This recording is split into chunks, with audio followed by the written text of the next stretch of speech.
ဟုတ်ကဲ့ဒီလာမယ်ကျွန်တော်တို့9ရက်နေ့6လပိုင်းဆိုလို့ရှိရင်တော့ကျွန်တော်တို့10မျိုးနဲ့ပြိုင်ပွဲမှာ10နဲ့ပြိုင်ပွဲနေပြီးတော့ U18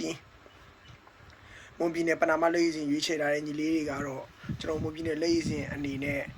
ကျွန်တော်တို့စကန်သွင်းလေ့ကျင့်ရတော့မှာပေါ့နော်ဒီလာမယ့်9ရက်နေ့မှာစပြီးတော့စကန်သွင်းလေ့ကျင့်ရတော့မယ်ဒီကျွန်တော်တို့ခွန်လာပိုင်းပြိုင်ပွဲရှိရပေါ့နော်ခွန်လာပိုင်းတိုင်းနယ်ပြည်နယ်ပွဲရှိတယ်အဲ့ဒီအတွက်ကိုဒီလာမယ့်ဒီ6လပိုင်း9ရက်နေ့မှာကျွန်တော်တို့စကန်သွင်းလေ့ကျင့်တော့မယ်ကျွန်တော်မွန်ပြည်နယ်လက်ရည်စင်ညီကိုတွေစကန်သွင်းလေ့ကျင့်ပါတော့မယ်အဲ့ဒီခါကြလို့ရှိရင်လည်းကျွန်တော်တို့မွန်ပြည်နယ်အတင်းကိုအားပေးကြပါဦးလို့ပြောရင်းနဲ့နောက်မွန်ပြည်နယ်အတင်းပွဲတွေဘာတွေရှိလို့ရှိရင်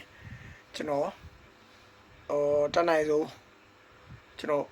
ဗီဒီယိုလေးရိုက်ပြသွားမယ် live လွှင့်တဲ့အခါကျရင်လည်းကျွန်တော် live လွှင့်တဲ့အောင်စူးစမ်းပေးသွားပါမယ်ဗျဟုတ်ကဲ့ဆက်လက်စောင့်ပြီးအားပေးကြပါဦးဗျကျွန်တော်ညီလေးတွေဒီလာမယ့်တစ်ရက်နှစ်ရက်အတွင်းမှာကန့်ဝင်တော့ပါတော့နော် U18 မွန်ပြည်နယ်လေးစီအနေနဲ့ပါဟုတ်ကဲ့ပါကျေးဇူးတင်ပါတယ်